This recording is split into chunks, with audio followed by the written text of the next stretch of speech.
रुद्रेश्वर देवालयर जी एक निर्माण शैली সেয়া অতিকে ইউনিক হয় আমাৰ নৰ্থ গুৱাহাটীতে এনেকুৱা মানে যেটো হেৰি কনস্ট্ৰাকশন হেৰি এটো বহুত কমে দেখিব পোৱা গৈছে যেহেতু ইয়াতে এটা একদম আন্ডাৰগ্ৰাউণ্ড টানেল আছে আৰু যেহেতু এটো মন্দিৰ বুলি আমি জনাত আমি মন্দিৰ বুলিয়ে গম পোৱা গৈছে গতিকে মন্দিৰৰ তলত এনেকে একদম প্ৰদক্ষিণ পথটো এজে খুৰংগ দেখা পোৱা নাযায় মানে গতিকে ইয়াত হেতু বস্তু মানে কমপ্লিট ইউনিক আৰু ইয়াতে যেটো স্ট্ৰাকচাৰটো মানে যেটো স্টেপিং প্যাটাৰ্ন হেতু বহুতখিনি ইউনিক হয় হেতু হৈ গলে তো আমাৰ হেৰিটো আমি যিমানখিনি পাও আমি ভালকে কৰিব বিচাৰি আছো আৰু যিমান ঠিক হয় মানে আৰু ওপৰটো আমি এতিয়া যেতিয়া আমি ইয়ালে আহিছিলো বা আমাৰ ডিপাৰ্টমেন্টে হেৰিটো লোৱাপা আমি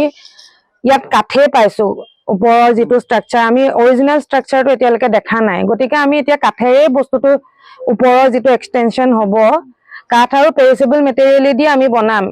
কিন্তু যদি ভৱিষ্যতলৈ আমাক কোনবাই মানে ডকুমেন্টাৰী মানে ৰেকৰ্ডছ দিব পাৰে যে অৰিজিনালি এনেকুৱাই হয় বা ইটাৰে আছিল বা জিহৰে আছিল তেতিয়া আমি হয়তো হেতু পাছত কাম লব পৰা যাব খালি হেতু কাৰণে আমাক ডকুমেন্টাৰী ৰেকৰ্ডছ লাগিব আমি এই উত্তৰ গুৱাহাটীৰ যি ৰুদ্ৰেশ্বৰ দেৱালয় ইতিহাসে কোৱাৰ ধৰণে ই অসমত মানে ভাৰতবৰ্ষত যদি আমাৰ পৰ্যটকে তাজমহল চাবলৈ যায় অসমত যদি তাজমহল চায় তেতিয়াহলে ৰুদ্ৰেশ্বৰ দেৱালয়লৈ আহিব লাগিব ই হল অনন্য আহোম ৰাজত্বকালৰ নিৰ্মাণশৈলীৰ এক অপূৰ্ব নিদৰ্শন ইয়াত দেখিবলৈ পোৱা যাব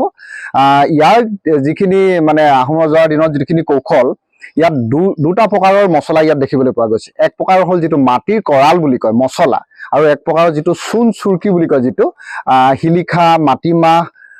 আগত যি বৰালি মাছ হন এবিধ মৰাপাত জাতীয় এই বস্তুখিনি যিখিনি বনাইছিলে ইয়াত কিন্তু তাৰ গোটেই বস্তুখিনি তথ্যভিত্তিক আছে আৰু ইয়াৰ যিখিনি